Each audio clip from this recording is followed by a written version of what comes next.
Welcome to Focus on Health, a series of educational programs highlighting current health issues sponsored by the School of Nursing at Salisbury University. I'm Dr. Mary DiBartolo, Professor of Nursing at Salisbury University and host of the program. I welcome Terry Passano. You Hi. are a colleague of mine. You work at Salisbury University. You are the university dietitian. That's right, and dining services. And you came in today to talk about cruciferous vegetables. Yes, and how they talk to our that, genes. The ones that smell. They do. They're strong. And but you're we're also going to talk about ways to fix that. Okay, great. And you're also going to talk about nutrigenomics. Yes. And educate us on that. That's right. So I think the first thing you want to do is introduce us to some members of the cruciferous vegetable family. Yes, I did. So it's the cruciferous vegetable family. Some people call them crucifers. Some people call them the cabbage family. Cabbage is a well-known member. I don't have that here, but it's a well-known member. Or the mustard family. So in this whole family is the broccoli and cauliflower, which we're all very familiar with. Rutabaga is something people are sometimes surprised is in the crucifer family. And we have Brussel sprouts. We all love those. We have bok choy here. This is a milder flavored crucifer, and this is mustard greens. We also have over here, we have some kale. There's all different kinds of kale, but this is one. And here's some arugula, also called rocket. These are turnips, red turnips, and they're greens. They almost look like beets, but they're turnips. Right, right.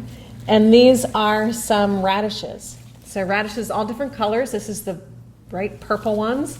And they're greens. The greens are actually, these greens are so beautiful. I got these at the farmer's market the other day. I was just going to ask you that. These are so nice. Yeah. They look like they're from a farmer's market. And actually the greens are very nutritious, very nutritious. So if you get radishes with the greens, you definitely want to eat them. Same with the turnip greens. Do you saute those typically, or? You can put them in, you could saute Salads them. You could throw them in there with some kale or spinach. You could throw them in the salad that we're going to make today, in a chopped salad. Okay, great. Yeah. Now, I know one thing you wanted to do before we get to the chopped salad, which you said is a detox salad. That's a hot term these days. Yeah, it is.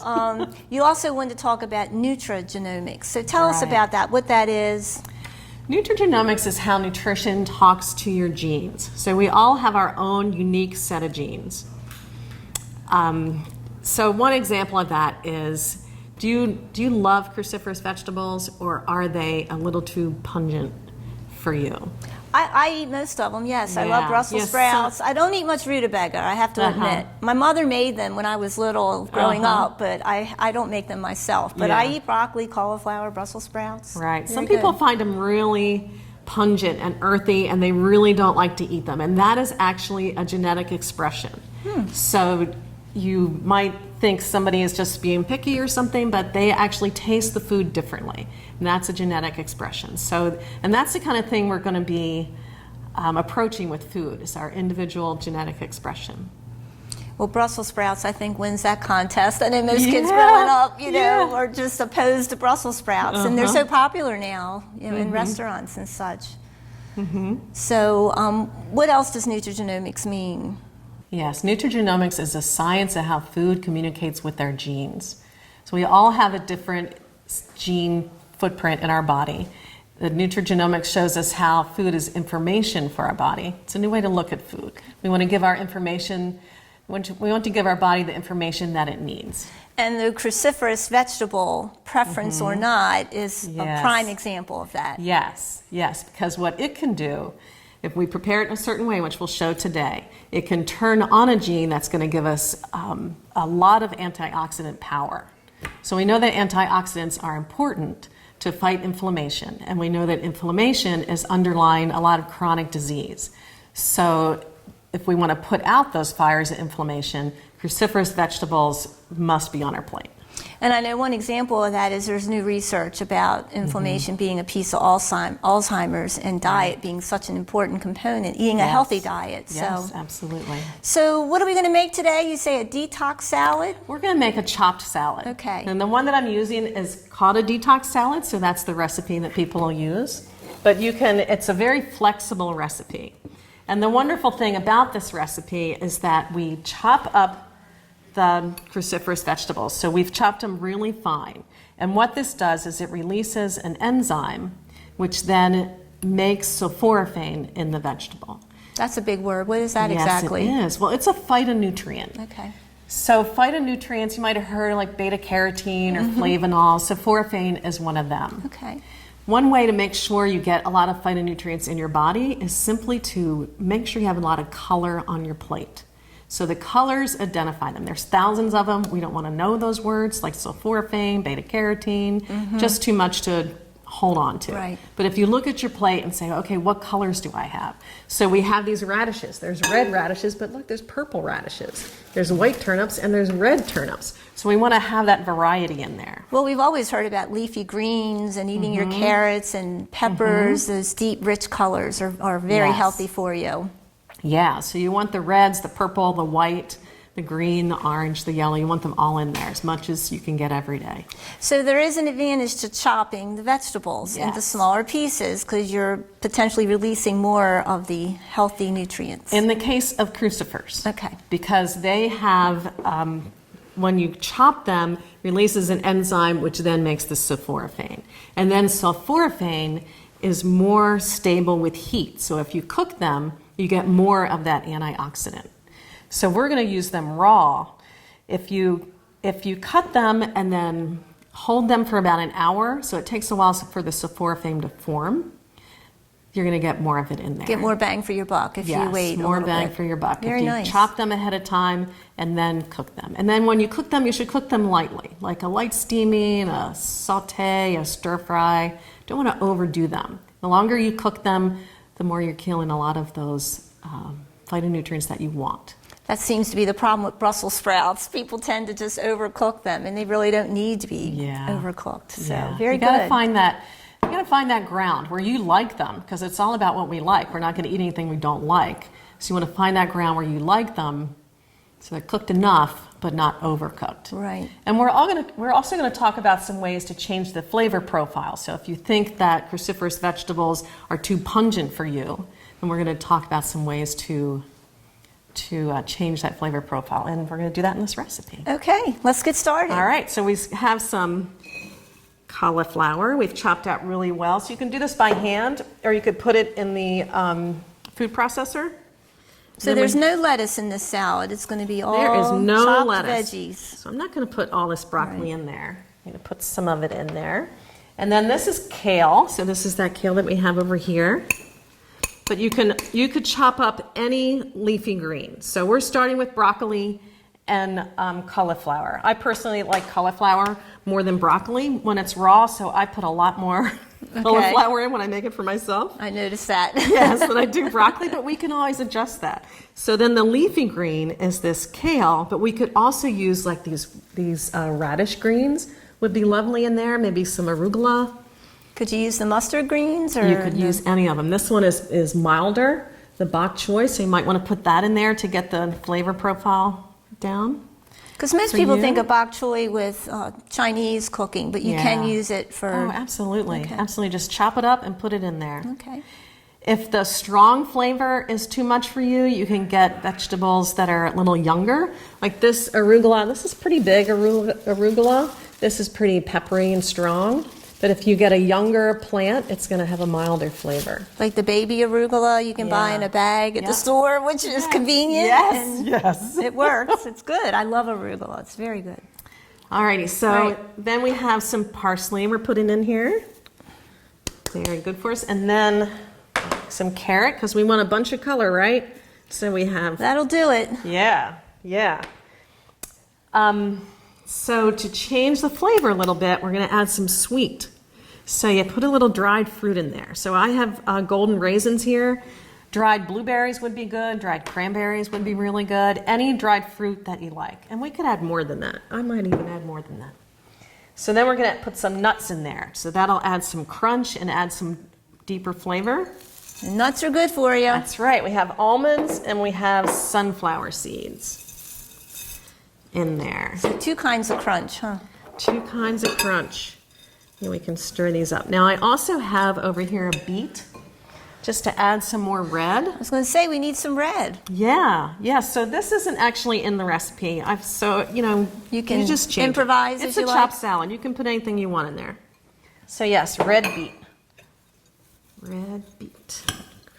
Just a little bit in here. Stir it up. So cooking, the way you cook vegetables can change their flavors. If you roast them, they're a little stronger. A little sweeter.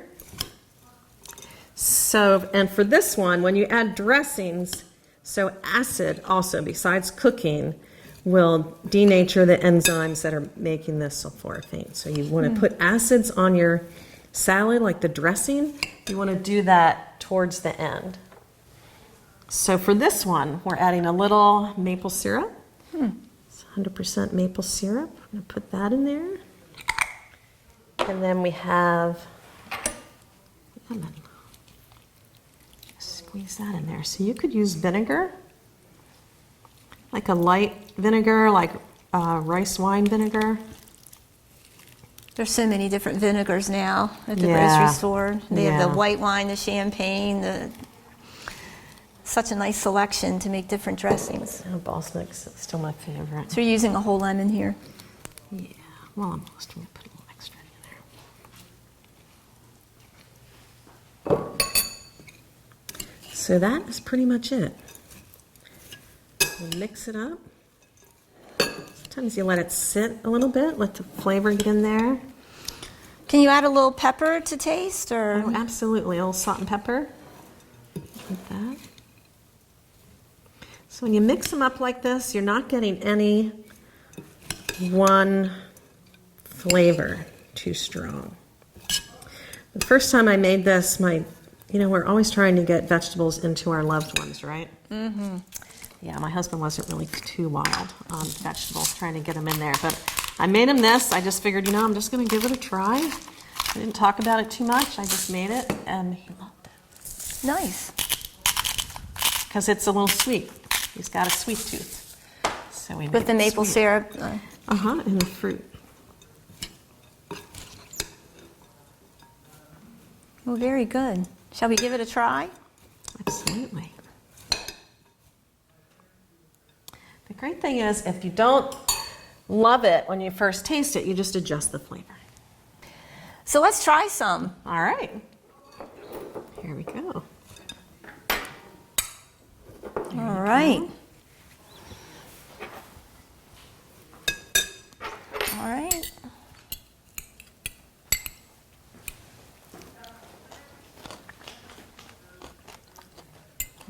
That is good. It kind of all melds together into one interesting flavor.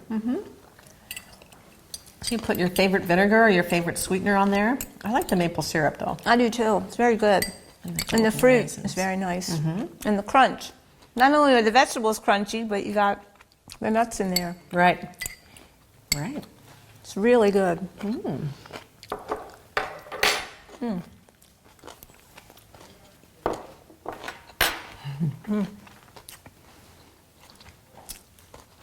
I know one of the things you wanted to do was share a book that you enjoy about the topic of nutrigenomics. Here is the Genomic Kitchen by Amanda Archibald. This just came out like last week.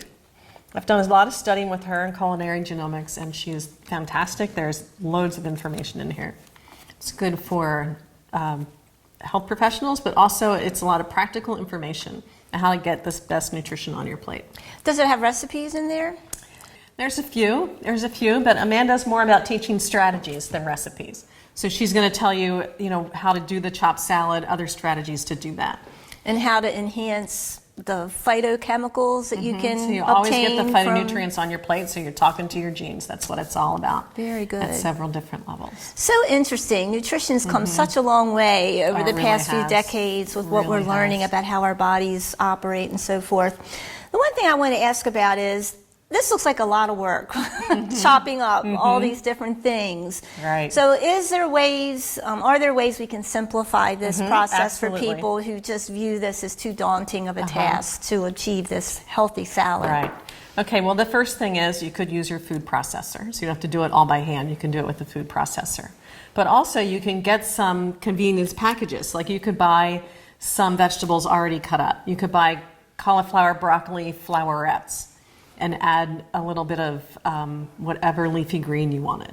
They wouldn't be so difficult to chop into the small pieces Right. that you have Right, here. right. So the smallness in here is big, both for the sulforaphane and for just the ease of eating. It's nice. You get a lot in each bite.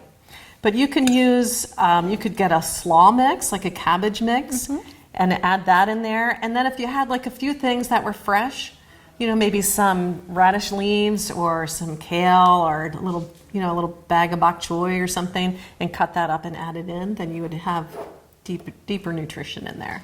Sometimes that's an interesting way to use up things in your fridge. Just pull a few Right. of them out Right. and make a salad with things you have in the fridge before you have to throw them out. 'Cause Yeah, or stir fry. Exactly. Yeah, stir fry. So, well, thank you so much for all these great tips on how to make a delicious and healthy salad. Oh, you're welcome. Thank you for having me. And thank you for joining us for this edition of Focus on Health here on PAC 14.